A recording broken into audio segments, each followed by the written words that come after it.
बढ़ते जाया करते हैं।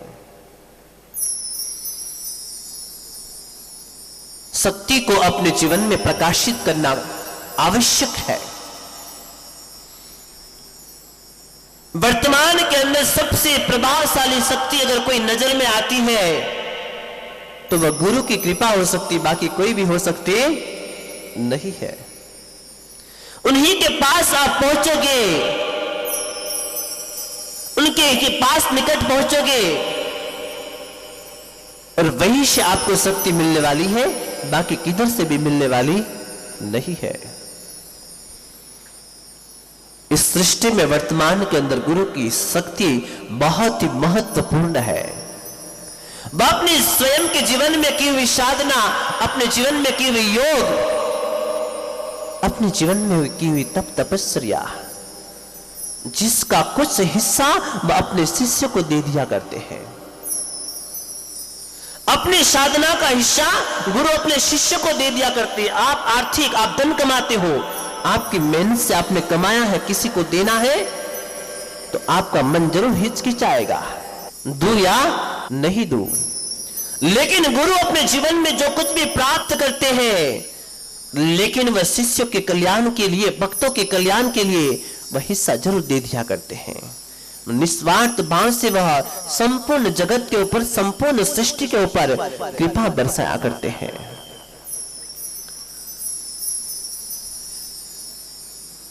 गुरु समर्पण मांगा करते हैं। जो शिष्य अपने गुरु के प्रति समर्पित हो जाया करते हैं, उसे गुरुदेव अपनी सारी कृपा अर्पण कर दिया करते हैं। गुरु की कृपा अगर आप स्वीकार करना चाहते हो तो हृदय से समर्पण होने की भी आवश्यकता हुआ करती है।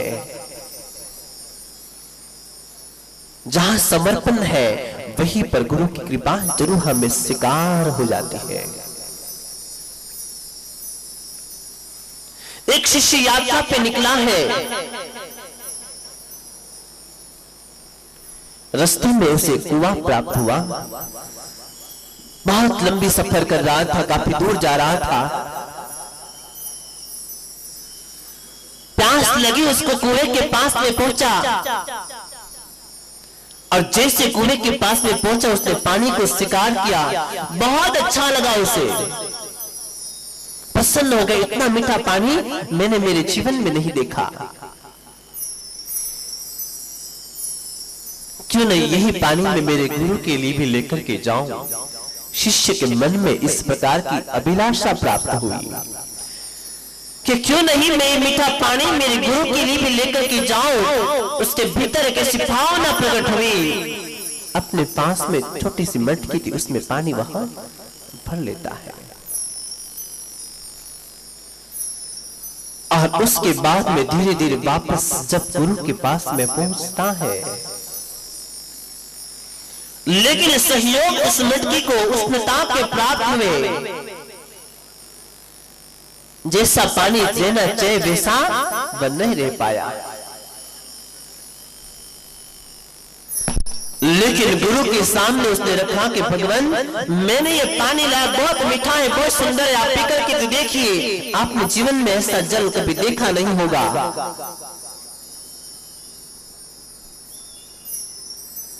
शिष्य ने लाया जल, गुरु स्वीकार करते हैं और शिष्य फिर पूछते हैं कि गुरुदेव कैसा लगा? तो गुरुदेव प्रसन्नता, बहुत अच्छा है, बहुत सुंदर है, मुझे बहुत अच्छा लगा। निकट में खड़ा शिष्य जैसे सुनता है तो वो कहता है कि मुझे भी पिला। उसने भी स्वीकार किया, लेकिन जैसे उसने स्वीकार किया तो उसने अपने मुख से जो जल था वो बाहर फुकार दिया। बोले बिल्कुल अच्छा नहीं है, बहुत गर्म हो चुका है और स्वाद भी नहीं है, अस्वादमय बन चुका है। वह शिष्य गुरु से कहते हैं कि गुरुदेव आप झूठ बोल रहे हो, आप इसके सामने मात्र उसकी प्रशंसा करें, लेकिन जल में बिल्कुल भी स्वाद नहीं है।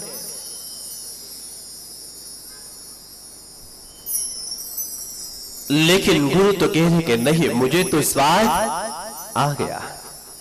एक आस्था के साथ में, एक श्रद्धा के साथ में, एक समर्पण के साथ में, एक भक्ति करने के हिसाब से वो जल लेकर के आया था। गुरुदेव मन में सोचते हैं कि मैं मेरे स्वयं के शिष्य के भावों को तोड़ना नहीं चाहता हूं। गुरु कभी भी अपने शिष्य के भावों को कम नहीं होने देना चाहते, उसके और उत्कृष्ट भाव बने, वह और उच्च कोटि का स्तर प्राप्त करे। वही शिष्य के लिए गुरु का चिंतन हुआ करता है।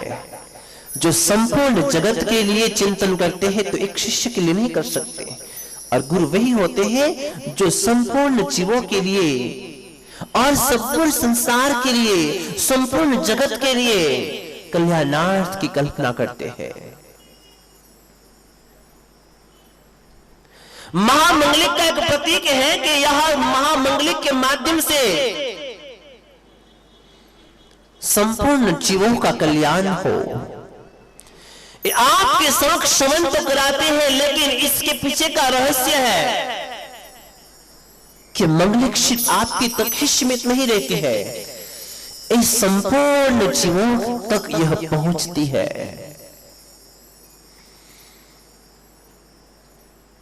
गुरुदेव की पहली महामंगलिक को भी हमने सुवर्ण किया। जब पहली महामंगलिक थी, बारिश तो हो रही थी, लेकिन कुछ समय से बंद थी। ऐसा लग रहा था कि चातुर्मास वास्तव में चला गया हो। लेकिन जैसे ही गुरुदेव की प्रथम महामंगलिक हुई, क्योंकि मंत्रों का प्रभाव होता है, मंत्रों में ताकत होती है, मंत्रों में शक्ति हुआ करती है। ये मंत्र भले ही उसका स्वर हमें इर्द गिर्द में श्रवण होता हो, लेकिन इस मंत्रों का उद्घोष मात्र इर्द गिर्द ही नहीं, संपूर्ण जगत के अंदर यह उद्घोषित हुआ करते हैं। वह दृश्य और अदृश्य स्वरूप से हर किसी के पास में पहुंचा करते हैं, और उनके पास में जाकर के सभी के कल्याण के लिए वह प्रेरणादायी बना करते हैं।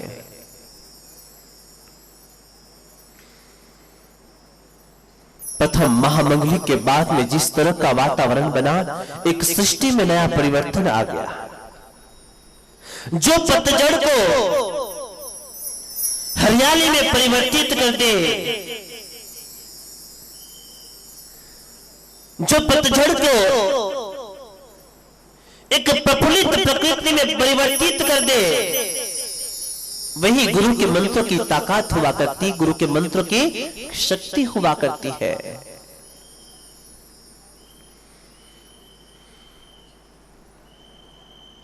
गुरुदेव की महामंगलिक के माध्यम से कई लोगों का जीवन में कल्याण हुआ है, क्योंकि ये तो अपने स्वयं के मुख से नहीं बोलते, लेकिन हम तो उनके शिष्य हैं, हम बोले बिना कैसे रहे। काफी गुरुदेव के पास में से भक्त आते हैं कि गुरुदेव आपकी कृपा से, आपके आशीर्वाद से मेरे जीवन में इस प्रकार का परिवर्तन आया है। मैं इतने दिन से जीवन में परेशान था, मैं मेरे जीवन के अंदर इतने दिन से किसी भी प्रकार का जो मार्ग नहीं मिल रहा था, लेकिन आपकी कृपा से वो मार्ग मेरे लिए सरलता में परिवर्तित हो गया। और ऐसे कई भाग्यशाली हैं जो गुरु की कृपा से कहां पहुंच रहे हैं, और आज भी वह गुरुदेव के प्रति श्रद्धा और विश्वास उनके हृदय में कायम है। गुरु की कृपा जब शिष्य पे बरसती है, मार्ग उनके मिल जाते हैं, लेकिन कभी भी गुरु के उपकार नहीं भूलने चाहिए। गुरु हमारे निकट है और गुरु का मंत्र हमें मिल जाता है, और गुरु मंत्र ही गुरु का प्रतीक हुआ करता है।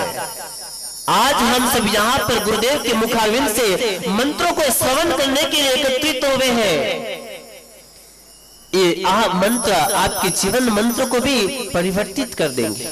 जीवन में ऐसे ऐसे मंत्र दे देंगे कि जिसके माध्यम से आप बहुत ऊंचाइयों को छू सकते हैं।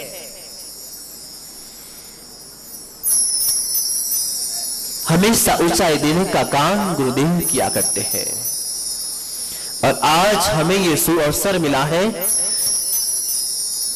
गुरुदेव के मुखारविंद से मंत्रों का श्रवण करने का। और गुरुदेव जो हमेशा साधना में रहते हैं और साधना के माध्यम से जो कुछ भी प्राप्त करते हैं दुनिया को बांटने के लिए ये अवसर ऐसे आयोजन करते हैं। वो अपनी साधना सिर्फ अपने तक सीमित नहीं रखना चाहते, वो अपनी साधना के माध्यम से जो कुछ भी प्राप्त होता है वह कल्याण सभी के लिए बांट दिया करते हैं। गुरु से बड़ा दानी इस दुनिया में कोई नहीं हो सकता है।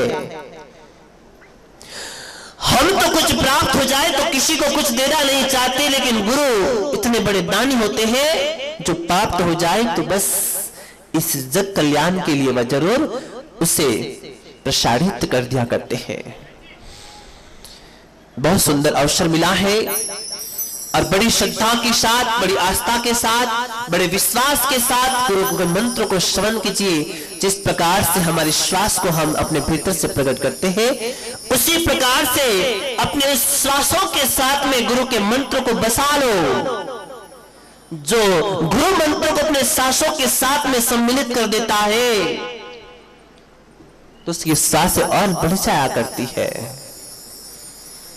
जो चलो हम ऐसा अवसर सुयोग प्राप्त किया है और गुरुदेव के मुखारविंद से ऐसे प्रभावशाली मंत्रों का श्रवण करेंगे।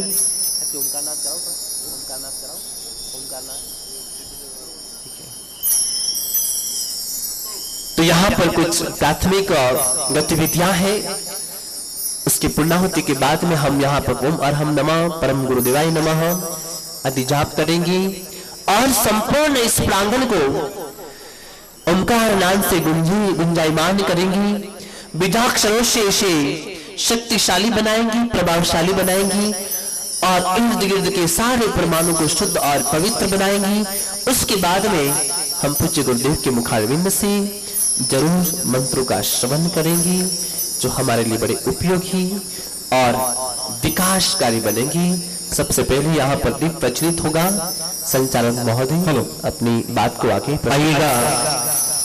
इंदौर नगर की इस पावन पुण्य भूमि पर परम पूज्य गुरुदेव का अद्वितीय भव्यतम ये चातुर्मास और इस चातुर्मासिक आराधना की ये द्वितीय महामंगलिक का ये भव्य आयोजन आज हमारे बीच में परम गुरु भक्त ऐसे हमारे मोहन खेड़ा तीर्थ के ट्रस्टी मोहन खेड़ा तीर्थ के उपाध्यक्ष पृथ्वीराज जी साहब सेठ यहाँ पर विराजमान है, शांतिलाल जी साहब जैन यहाँ पर विराजमान है, जयंती लाल जी बाफना यहाँ पर विराजमान है, आनंद लाल जी साहब अंबोर, संजय जी सराफ, मेघराज जी जैन साहब यहाँ विराजमान है। मैं निवेदन करना चाहूंगा तमाम गुरु भक्त हमारे पीसी जैन साहब, बाबूलाल जी भिवंडी, शांतिलाल जी साहब भिवंडी, संजय जी वाणीगोटा, परेश भाई सिंह जी सुमेरपुर से हमारे बीच में यहाँ विराजमान है। मैं निवेदन करना चाहूंगा सभी गुरु भक्तों से आकर दीप प्रज्वलन के साथ आज के इस कार्यक्रम की शुभ शुरुआत करें। आइए पधारिए हमारे ट्रस्टी महोदय, उपाध्यक्ष महोदय, मोहन खेड़ा तीर्थ मंडल। दीप प्रज्वलन और माल्य अर्पण के लिए दिलीप जी पुरानी भी पधारे। हमारे चातुर्मास समिति के सदस्यगण तो साथ ही साथ पधारे। बिल्कुल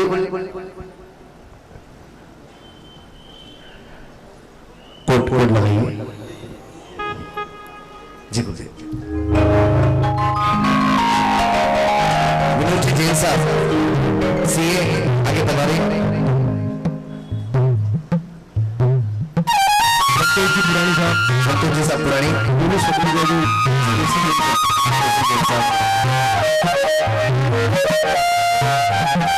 चिमनलाल जी साहब जी साहब कापड़िया आगे पधारे।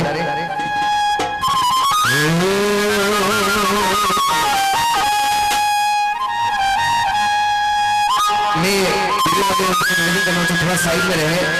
पारस चैनल पर आज का ये कार्यक्रम बिल्कुल लाइव शुरू हो चुका है। पूरे हिंदुस्तान के 124 जगह यह आज का अद्वितीय भव्य दिव्य महामल्ली का भव्य आयोजन यहाँ पर चल रहा है। पुलिसवाली आइए। साथियों को नमो संतोष जी रखोड़ा झापा बधारे आगे बधारे बड़ा प्रगटा वो साथियों को नमो बड़ा प्रगटा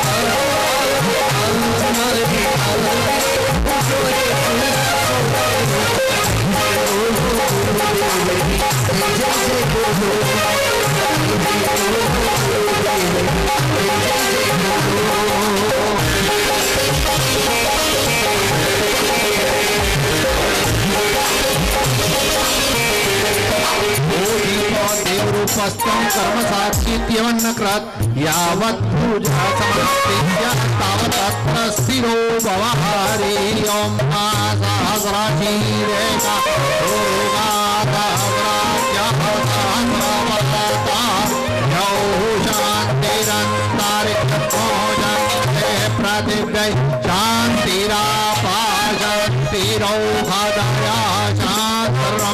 शांति शांति रेव शांति सामा शांति ज्योतिरग्नि ज्योतिरग्नि स्वाहा सूर्य ज्योति स्वाहा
से भी पधारे दिलीप जी पुरानी, नरेश जी भिखारी, दिलीप जी भंडारी, संतोष जी भिखाड़ा, उनका भी आत्मीय अभिनंदन स्वागत है।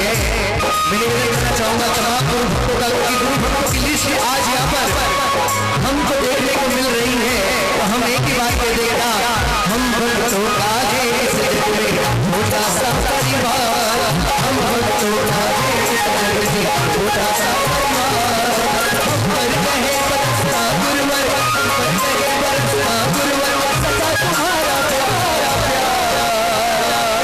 तुम्हारा प्यार न रूठे कभी दरबार न छूटे, तुम्हारा प्यार न रूठे कभी दरबार न छूटे,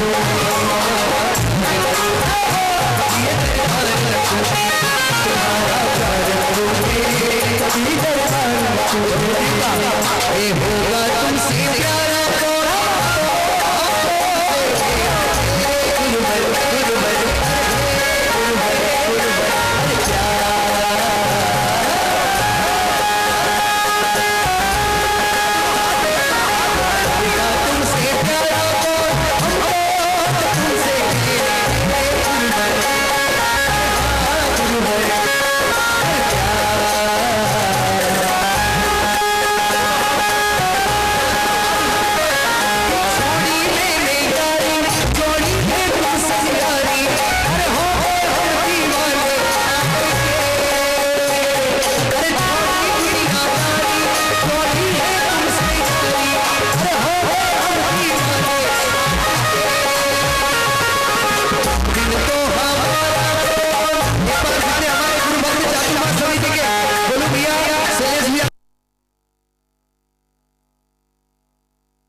बिल्कुल स्टेज की कैपेसिटी थोड़ी कमजोर है, बिल्कुल सभी को झूलना है, थोड़ा ताली को बजा सकते हैं, ताली बजाइए।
1 2 3 4 अब मैं निवेदन करना चाहूंगा कैमरे वाले भैया थोड़ा सा साइड में हो जाए। जी जी जी जी दीप प्रज्वलन माल्यार्पण के पश्चात आप सभी से एक बार पुनः आग्रह है, जिनको अनुकूलता हो कृपया विशाल पर आकर आगे विराजे। गुरुदेव की वाणी सुनना है और महामानव का श्रवण करना है, और ऐसा अनुभव अवसर इंदौर शहर का भाग्य नहीं बल्कि इंदौर शहर के तिलक नगर क्षेत्र, साईनाथ कॉलोनी, भाविक नगर, तमाम 25 कॉलोनियों का यह सौभाग्य है, इंदौर शहरवासियों का सौभाग्य है। ऐसे परम गुरुदेव गच्छाधिपति आचार्य देव श्री ऋषभ चंद्र श्रीश्वर जी महाराज साहब का यहाँ पर हमें चातुर्मास मिला है, और इसको हम इस एक दिन एक समय को व्यर्थ नहीं गवाते हुए गुरुदेव की भक्ति में निरंतर हम जुड़े रहे हैं। तो अब हम कार्यक्रम की अगली कड़ी में एक छोटी बालिका का, ठीक है, किसी का एक मोबाइल प्राप्त हुआ है, वो यहाँ से प्राप्त कर ले।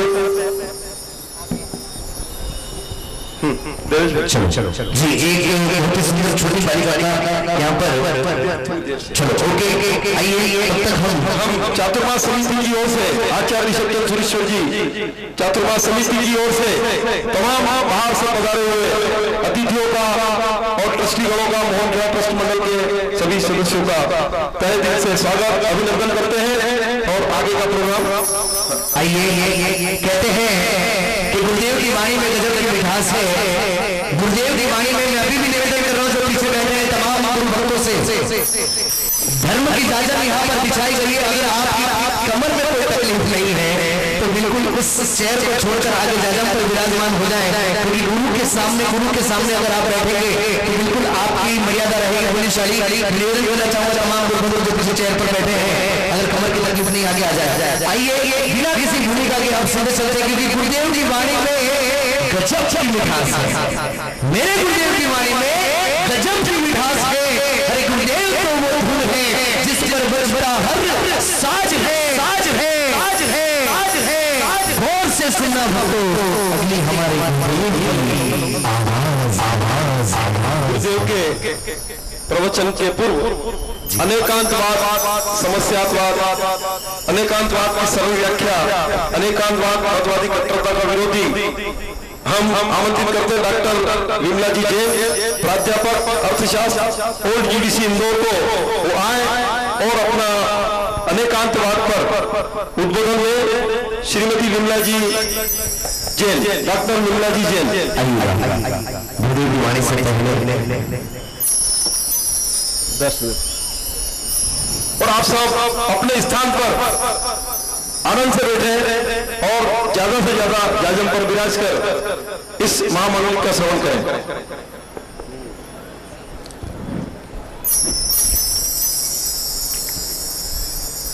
पूज्य गुरुदेव के चरणों में शत शत नमन। श्री संघों में आए जिनेन्द्र, गुरुदेव के आशीर्वाद से और आज्ञा से अनेकांतवाद स्यादवाद की बहुत ही संक्षिप्त चर्चा करना चाहती हूँ। अनेकांतवाद को स्यादवाद, प्रगतिशीलवाद, विभाज्यतावाद ऐसे अनेक नामों से जाना जाता है। अनेकांतवाद को जैनाचार का प्राण माना जाता है। प्राण क्यों मानते हैं? व्यक्ति का ज्ञान है वह सीमित होता है, इसलिए हम ये नहीं कह सकते कि जो हम कह रहे हैं वही सत्य है, बल्कि यह वाद हमें बताता है कि जो हमने कहा वह सत्य है, परंतु इसके अलावा और भी तथ्य हो सकते हैं। इसीलिए इसको अनेकांतवाद कहा जाता है। अनेकांतवाद ही और भी में अंतर स्पष्ट करता है। यही है ये कहने के बजाय यह भी है। दो और दो चार होते हैं, परंतु हम ये नहीं कह सकते कि दो और दो ही चार होते हैं, क्योंकि 3+1 भी 4 होता है, 1+3 भी 4 होता है। ऐसे अनेक ऑप्शन हो सकते हैं, हजारों ऑप्शन हो सकते हैं।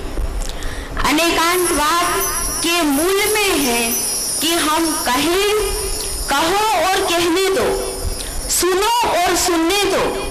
ये बलपूर्वक विचारों को लादने का विरोधी है। स्यादवाद बलपूर्वक विचारों को लादने का विरोधी है, और या यूं कहें कि ये सत्य को खोजने की एक निराभिमानी पद्धति है।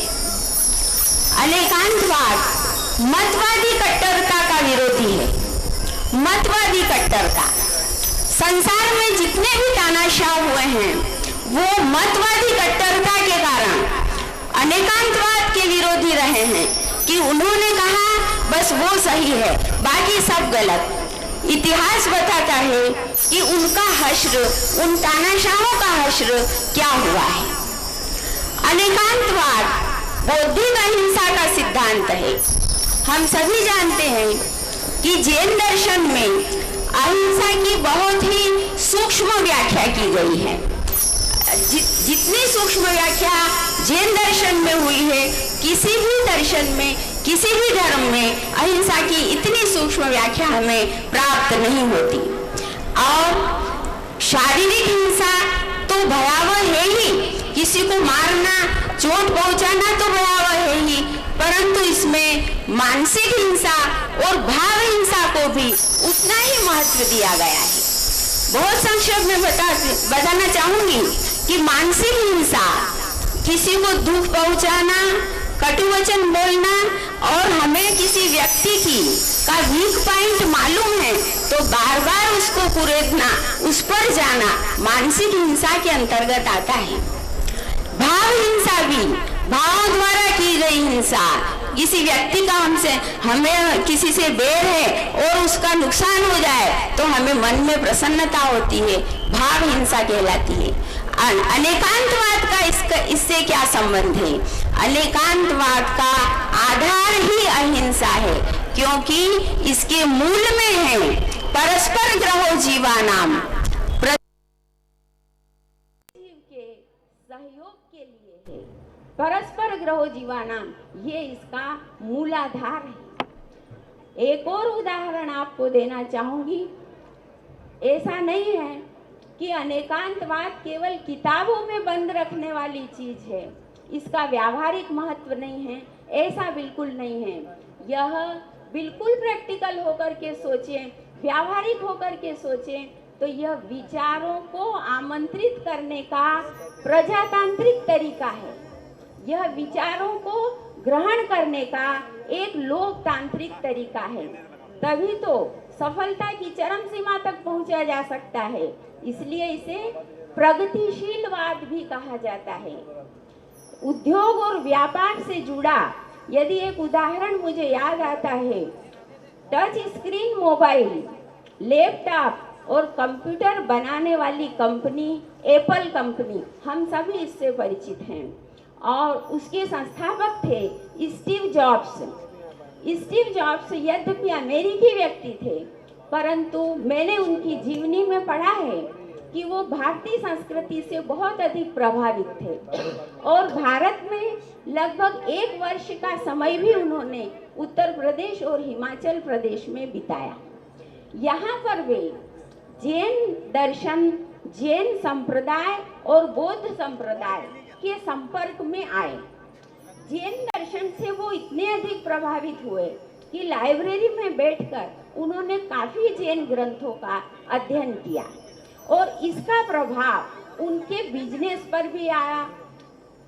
ऐसा एक समय ऐसा आया जब उनकी कंपनी, एप्पल कंपनी, दिवालिया होने के कगार पर खड़ी थी और कहा जाता है कि स्टीव जॉब्स ने इस संकट से निकलने के लिए उन लोगों के साथ बैठक करी, उन लोगों के साथ मीटिंग करी जो उनके कट्टर विरोधी थे, जो उनके बिजनेस में प्रतिस्पर्धी थे। उनके साथ बार बार उनके विचार जाने, परिणामतः उन्होंने परंपरा से हटकर, लीक से हटकर टैबलेट कंप्यूटर और मोबाइल में भी अनेक नई परिकल्पनाएं देकर के, नए ऑप्शंस देकर के बाजार में उतारा। देखते ही देखते उनकी कंपनी विश्व के 10 प्रमुख ब्रांडों में सम्मिलित हुई और न केवल सम्मिलित हुई बल्कि उन्होंने लाखों लोगों के लिए रोजगार के अवसर भी प्रदान किए। स्टीव जॉब्स ने स्वयं ये माना है कि यह सफलता उनकी समन्वयकारी मनोवृत्ति के कारण, जो अनेकांतवाद है, उसके कारण उन्हें सफलता प्राप्त हुई। परिणामतः यदि हम जियो और जीने दो, कहो और कहने दो, सुनो और सुनने दो कि विचारधारा से वो व्यावहारिक जीवन में लाते हैं, तो वह दिन दूर नहीं जब अनेक समस्याओं का समाधान हम स्वतः ही कर लेंगे।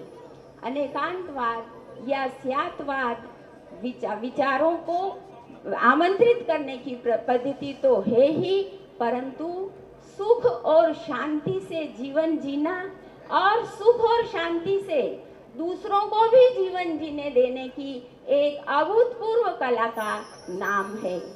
धन्यवाद। बहुत बहुत धन्यवाद डॉक्टर विमला जी जैन, जिन्होंने अनेकांतवाद पर अपने उद्बोधन दिए।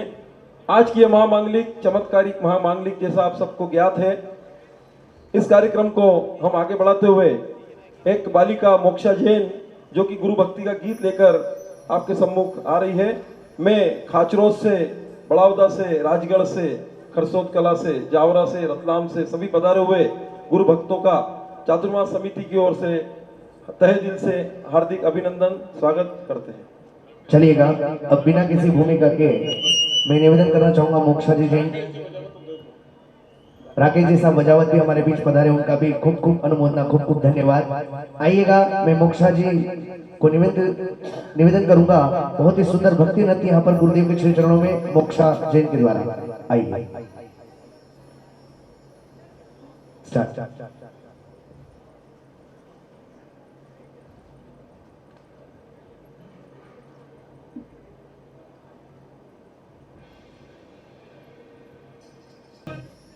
बहुत ही सुंदर, एक बार जोरदार ताली दोनों हाथ उठा करके अनुमोदना कीजिए इस प्यारी सी नन्ही सी बच्ची की। बहुत ही सुंदर वही यहाँ भाव प्रस्तुति यहाँ पर दी परम पूज्य गुरुदेव के चरणों में। आइएगा, अब बिना किसी भूमिका के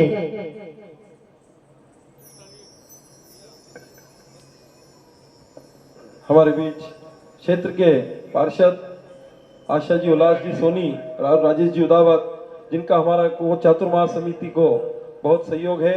इस क्षेत्र में चातुर्मास हो रहा है, तिलक नगर क्षेत्र, यहाँ के पार्षद आशा जी उल्लास जी सोनी और भी तमाम श्री संघ से यहाँ पधारे इंदौर शहर से सभी का स्वागत, अभिनंदन। हेलो, इस प्यारी सी बच्ची को सुगंधी लाल जी, वीणी राम जी सराफ परिवार, हमारे संजय जी सराफ की तरफ से 1100 रुपए का नगद पुरस्कार। आइए, बहुत बहुत अनुमोदना, दिल से धन्यवाद। एक बार जोरदार ताली बजाएं इस प्यारी सी बच्ची के लिए।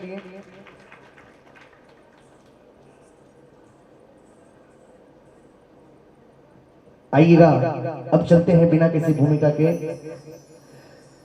परम पूज्य गुरुदेव के मुखारविंद से मंगलमय धर्मवाणी के साथ आज के इस कार्यक्रम को हम आगे बढ़ाएंगे। उसके बाद महामंगलिक होगी, लेकिन उससे पहले हम गुरुदेव के प्रवचन से, आज की इस धर्मवाणी से हम अपने जीवन को धन्य बनाएं। मैं निवेदन करना चाहूंगा तमाम पुण्यशाली से, तमाम भाग्यशालियों से, अभी जो बैठे हैं सभी बिल्कुल सुखासन की मुद्रा में परम पूज्य गुरुदेव की धर्मवाणी को श्रवण करें। ओम शांति।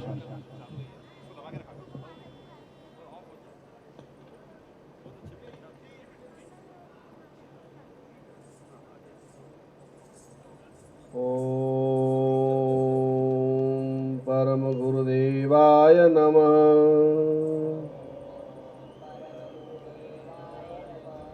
ओम परम गुरुदेवाय नमः। ओम परम गुरुदेवाय नमः। ओम परम गुरुदेवाय नमः। ओम परम गुरुदेवाय नमः। ओम परम गुरुदेवाय नमः। उपस्थित समस्त धर्म संघ श्रद्धालु गुरुभक्त,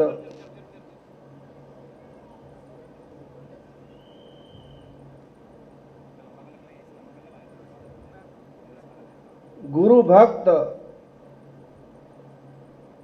और शिष्य की व्याख्या क्या हो सकती है?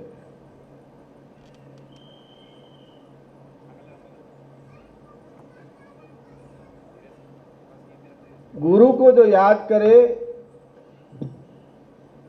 गुरु को जो याद करे वो गुरु भक्त, वो गुरु भक्त कहलाता है जो गुरु को याद करता है। शिष्य वह कहलाता है जिसे गुरु याद करते हैं।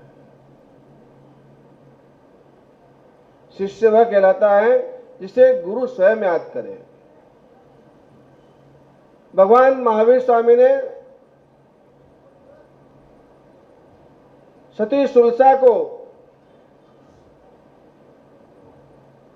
अंबर परिराजक राजगृह की ओर जा रहा था। तब परिराजक ने कहा कि प्रभु मैं राजगृह की ओर जा रहा हूं, आपके किसी भक्त को कुछ संदेश देना हो तो मुझे बताओ।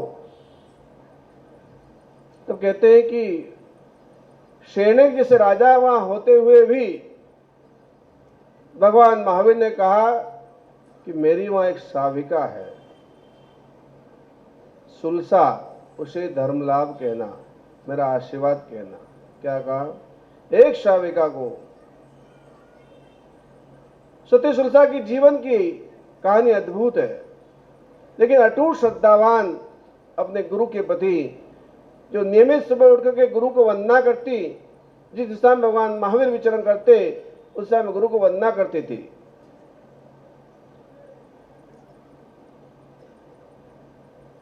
उसके बाद ही मुंह में पानी लेती थी और श्रद्धा आस्था के अंदर अटूट रहने वाली, किसी भी देव माया से नहीं डरने वाली। अंबर ने उसकी बहुत सारी परीक्षाएं ली, लेकिन सही परीक्षाओं में वो विफल रहा। और अंत में जाकर के सुलसा से कहा कि जैसा मैंने भगवान महावीर स्वामी ने तेरे को संदेश दिया था कि धर्म लाभ कहना मेरी श्राविका को, बस वैसी तू है।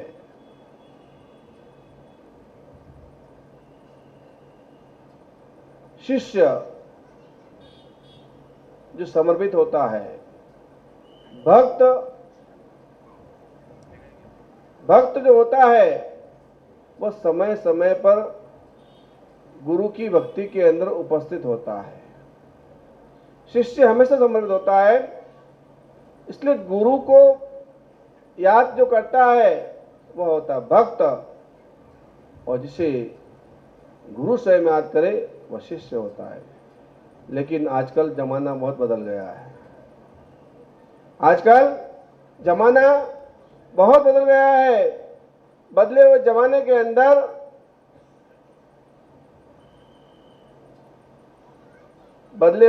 के अंदर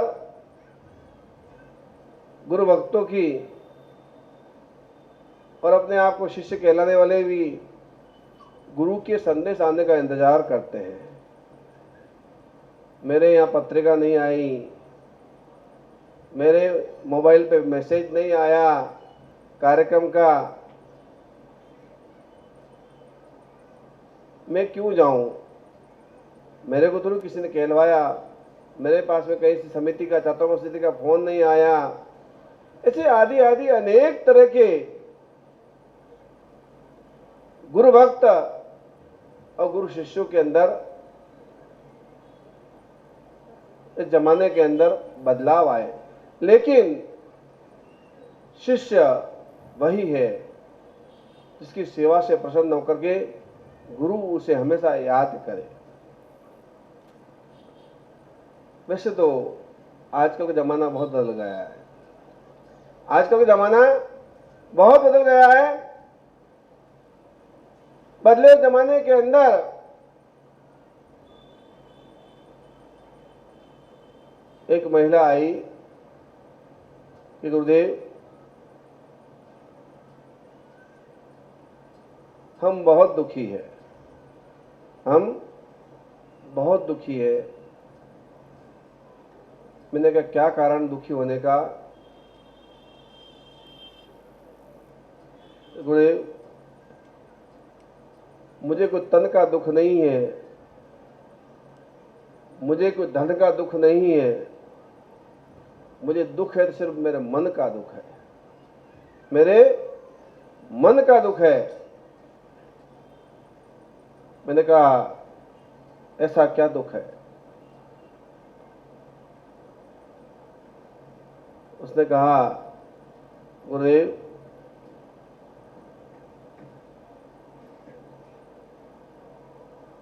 पिछले 8-10 दिन से हम घर से बाहर घूम रहे हैं। मेरे पति जो पेशे से वकील है और मैं उनकी गृहस्थाश्रम के अंदर सहयोग करने वाली सधर्मिणी हाउस वाइफ रही हूं। 2 वर्ष पहले हमने हमारे वकील बेटे का विवाह एक वकील बहू से किया था। 2 वर्ष पहले हमारे वकील बेटे का विवाह एक वकील बहू से किया था। सुन लेना जरा ध्यान से, जमाना कैसे बदलता है और कैसा बदला हुआ है।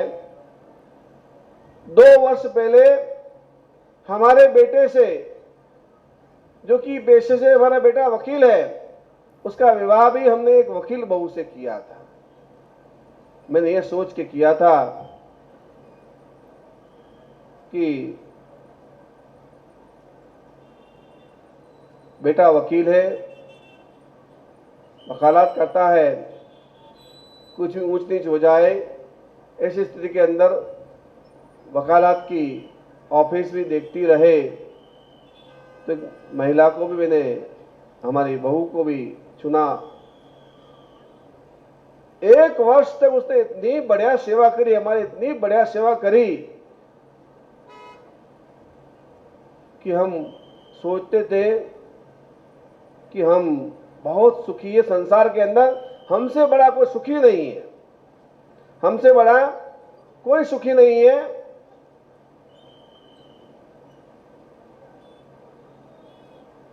हम नहीं उठे उसकी पहले बहू उठ जाती थी। हम कुछ भी मांगे उसके पहले हमारे जरूरत की व्यवस्था, सुबह उठते चाय तैयार मिल जाती थी। मेरे पतिदेव उठते थे, उठते ही उन्हें भी गर्म पानी आदि की व्यवस्था तैयार मिल जाती थी। समय पर दवाई देना मैं भूल जाऊं, मेरी बहू नहीं भूलती। मुझे कुछ हो जाए तो रात को पैर दबाए बिना सासू जी की बहू सोती नहीं थी। मैं सोच रही थी कि इतनी पढ़ी लिखी बहू और इतने विनम्र संस्कार ये कहां से आ गए।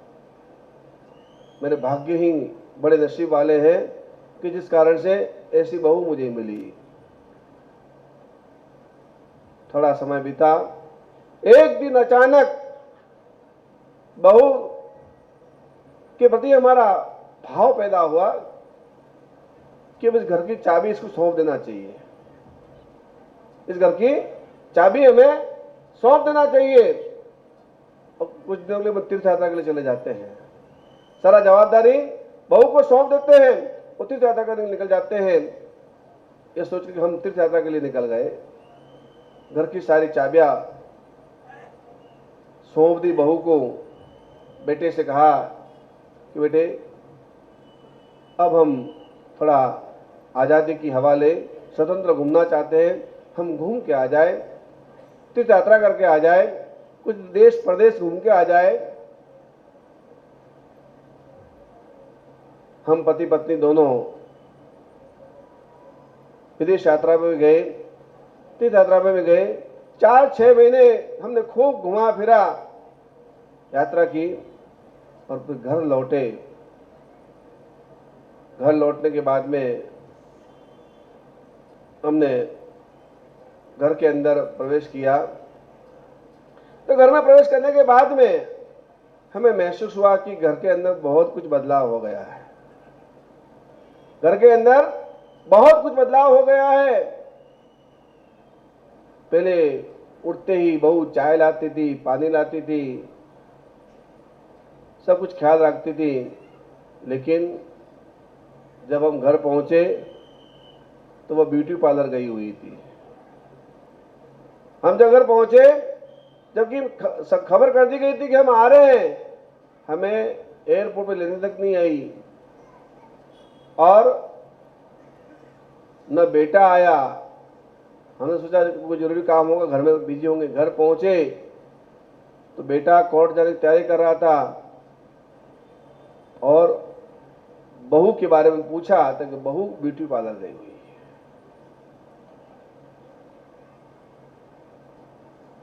2-4 दिन हुए, 7 दिन हुए, हमने कुछ नहीं कहा, कोई बात नहीं चलेगा।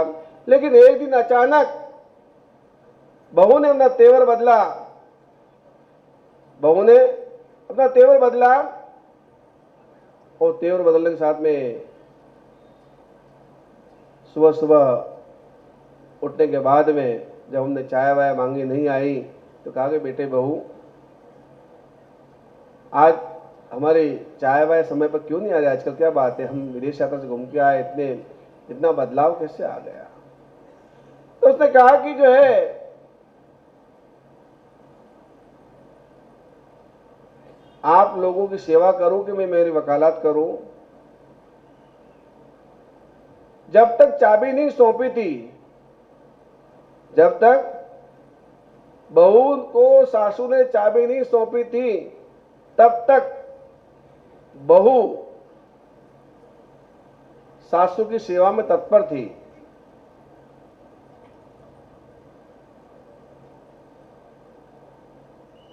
और वह तत्पर सेवा में रही बहू हमारे बीच में माननीय जी गौड़ यहाँ पर पधार चुके। एक बार जोरदार ताली अनुमोदना करें गुरुदेव से आशीर्वाद लेने के लिए। आज की इस महामंगलिक में इंदौर नगर के मेयर हमारे माननीय जी गौड़ परम पूज्य गुरुदेव से आशीर्वाद। इस इंदौर को स्वच्छता में नंबर 1 नहीं, तीसरी बार हैट्रिक लगाने में अगर सबसे ज्यादा जिसकी भूमिका, ऐसे हमारे माननीय जी गौड़ के लिए एक बार जोरदार ताली अनुमोदना। गुड लगा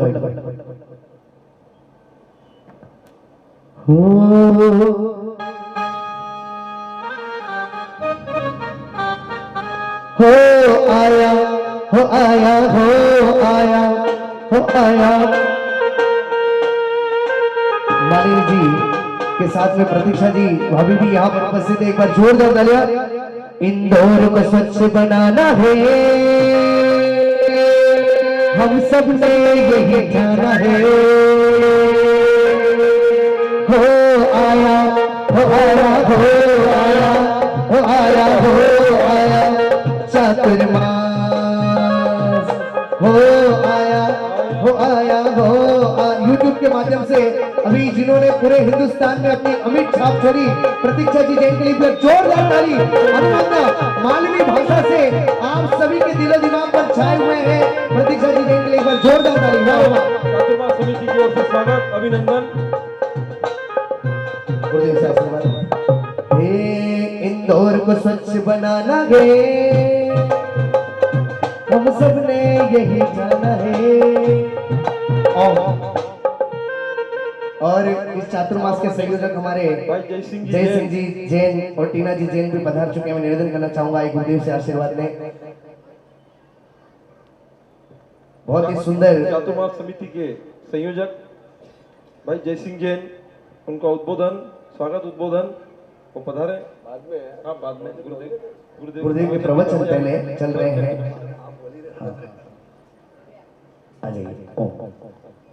आइए वापस हम गुरुदेव की धर्मवाणी पर यहाँ पर चल रहे हैं। ओम शांति। उस बहू ने अपने पति से कहा कि तुम्हारे माता पिता बूढ़े हो चुके हैं, इनके नखरे उठाकर मैं अब थक चुकी हूं, इनके नखरे उठाकर मैं थक चुकी हूं, या तो मुझे छोड़ दो, या तो मुझे छोड़ दो या माँ बाप को छोड़ दो। क्या कहा? या तो मुझे छोड़ दो या माँ बाप को छोड़ दो। अब आप विचार करिए कि एक बेटे के सामने अगर उसकी धर्मपत्नी ये बात कहती है कि या तो मुझे छोड़ दो या अपने माँ बाप को छोड़ दो,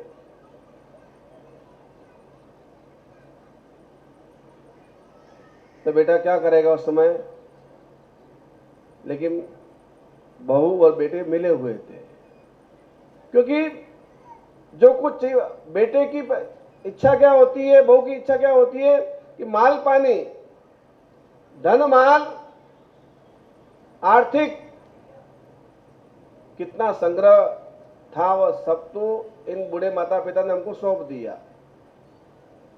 और घर की चाबी भी बहू ने सासू से प्रेम पूर्वक ले ली, मीठी मीठी भाषा की सेवा करने के बाद में। उसके बाद में कह दी, बेटे अपने पति से कहती है सुना करके कि या तो हमको छोड़ दो या अपने माँ बाप को छोड़ दो, नहीं तो कल मर जाऊंगी, तुम्हारे माथा आएगा, तुम्हारे माँ बाप जेल में सड़ेंगे। हमने ये बात सुन ली और वकील, बहुत वकील थी, हम भी वकील थे, पति बोला मैं भी वकील था, लेकिन मैं गलती कर गया कि मैंने चाबी दे दी, मैंने चाबी दे दी, मैं गलती कर भूल गया कि चाबी देना कुछ भी मत हो अलमारी के अंदर, लेकिन कभी चाबी बहू को मत दिया। ये ध्यान रखना माता बहनों, अलमारी में कुछ भी मत हो, लेकिन कभी बहू को चाबी मत देना। अपनी कबाड़ की अलमारी का रहस्य उसे कभी मत बताना, चाहे कुछ हो के हो ना हो, पोट के आगे पीछे करते रहना, खाली ऐसे ही, लेकिन रहस्य बना रहना चाहिए। मैंने गलती करी कि चाबी बहू को दे दी और हमको घर से बाहर निकाल दिया, हमको घर से बाहर निकाल दिया। हम दर दर भटक रहे हैं, बहुत अच्छी खासी संपत्ति थी हमारे पास में, सारी ले ली हमसे, सारी हमने सौंप दी प्रेम पूर्वक, बिल लिख दी उसकी, इतनी बढ़िया सेवा करी थी उसने हमारी। तो हम तो गदगद हो गए थे उसकी भक्ति से, सेवा से, कि बस संसार में स्वर्ग है तो यहीं पर है। लेकिन उस बहू ने हमें घर छोड़ने में मजबूर कर दिया। अब हम जाना तो हमें जाना कहा, लेकिन गुरुदेव मेरे पास में 15 लाख रुपए मैंने बचा के रखे थे। कितने? 15 लाख बचा के रखे थे। इसलिए गुरुदेव मैं चाहता हूं कि कहीं वृद्धाश्रम तो न सही, सम्मानजनक, मैं आपके मोहनखा आश्रम में आया हूं, मुझे एक रूम मिल जाए रहने के लिए, एक कमरा मिल जाए रहने के लिए, और ये 15 लाख रुपए में आपके जमा कराता हूं, मुझे 2 टाइम रोटी मिल जाए बस।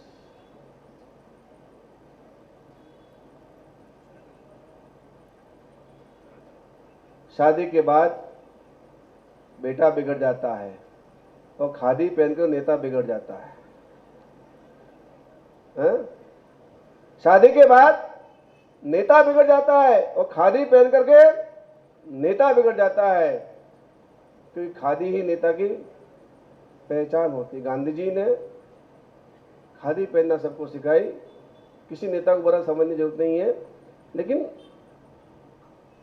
शादी होने के बाद में कितना आज्ञाकारी बेटा हो, आखिर उसको अपनी पत्नी कहने में चलना पड़ता है, उसको अपनी पत्नी कहने में चलना पड़ता है। इसलिए कहते हैं शादी के बाद में बेटा बिगड़ जाता है, वो खादी पहन के नेता बिगड़ जाता है, क्योंकि उसको पार्टी चलाने के लिए खादी नहीं पहनना है, खाली अपने घर चलाने के नहीं, पार्टी भी उसको चलाना है, उसको पार्टी भी चलाना है, घर भी चलाना है, और अपना वर्चस्व भी जमाना है।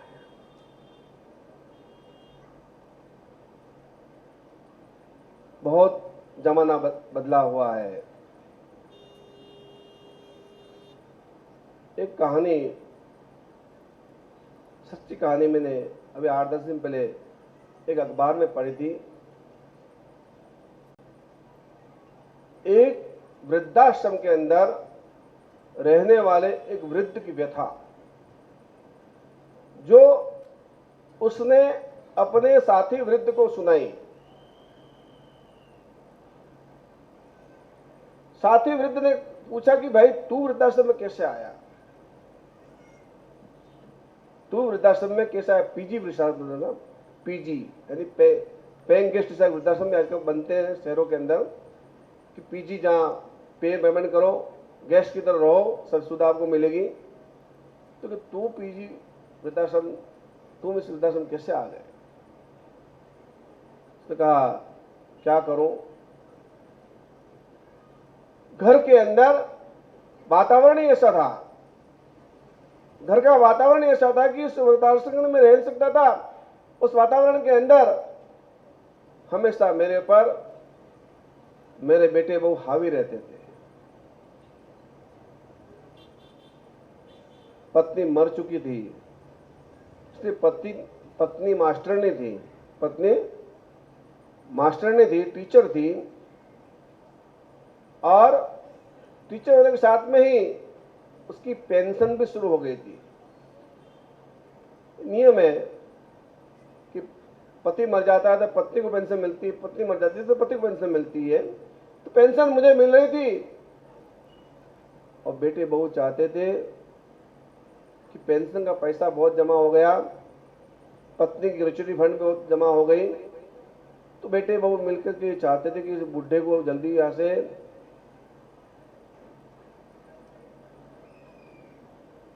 ऊपर की तरफ पहुंचा दे, ऊपर का टिकट कटवा दे, जिससे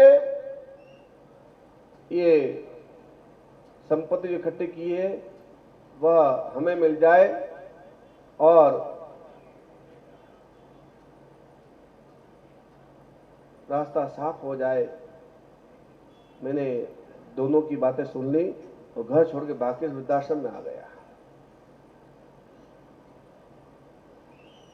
इस जमाने के अंदर श्रवण कुमार की कल्पना करना बहुत कठिन है।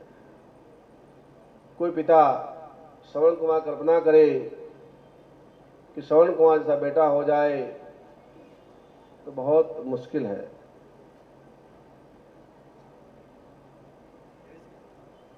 श्रवण कुमार जैसे बेटे मिलना इस दुनिया के अंदर,